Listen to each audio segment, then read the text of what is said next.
वज़ीर-ए-आज़म नरेंद्र मोदी का ख्वाब मेक इन इंडिया आज तेजी से तरक्की के साथ बुलंदियों पर पहुंच रहा है। हिंदुस्तान में मैन्युफैक्चरिंग का शोबा मुसलसिल तरक्की की समत गामजन है, जिसके मुस्बित असरात मरतब हो रहे हैं। मेक इन इंडिया की वजह से रोजगार में जबरदस्त इजाफा हुआ। इस ज़िमन में हमारी नुमाइंदा गुलिशा ने मरकजी वजीर IT अश्विनी विष्णु से की बातचीत।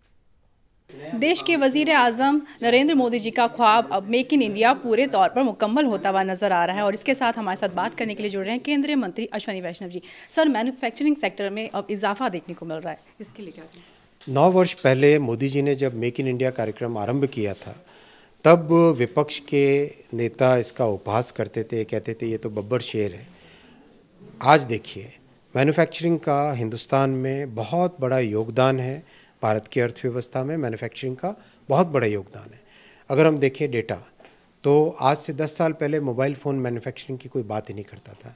आज हिंदुस्तान दुनिया के 2 सबसे बड़े मैन्युफैक्चरिंग हब्स में उभर के आया है। भारत से एक्सपोर्ट हो रहा है $11 बिलियन का मोबाइल फ़ोन, और दुनिया भर में भारत के बने हुए मोबाइल फ़ोन की गुणवत्ता, क्वालिटी, इसको देख के दुनिया भर में इसको स्वीकारा जा रहा है।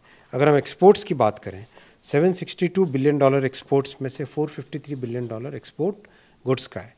एक एक कैटेगरी, ये डेटा आपके साथ शेयर करेंगे, एक एक कैटेगरी में, टेलीकॉम इक्विपमेंट में देखिए, इलेक्ट्रिकल मशीनरी में देखिए, एल्यूमिनियम प्रोडक्ट्स में देखिए, मोटर व्हीकल्स एंड कार्स में देखिए, इलेक्ट्रिकल कंपोनेंट्स, इलेक्ट्रॉनिक इंस्ट्रूमेंट्स, किसी भी लाइन आइटम पे अगर आप नज़र देंगे तो भारत के मैन्युफैक्चर्ड प्रोडक्ट्स की आज दुनिया भर में डिमांड है, और इसके कारण भारत की अर्थव्यवस्था में एक अच्छी मजबूती आई। धन्यवाद। बहुत शुक्रिया हमसे बात करने के लिए। तो ये थे हमारे साथ केंद्रीय मंत्री अश्विनी वैष्णव। कैमरा पर्सन बलवंत सिंह के साथ गुलिशा, मुंसिफ TV, दिल्ली।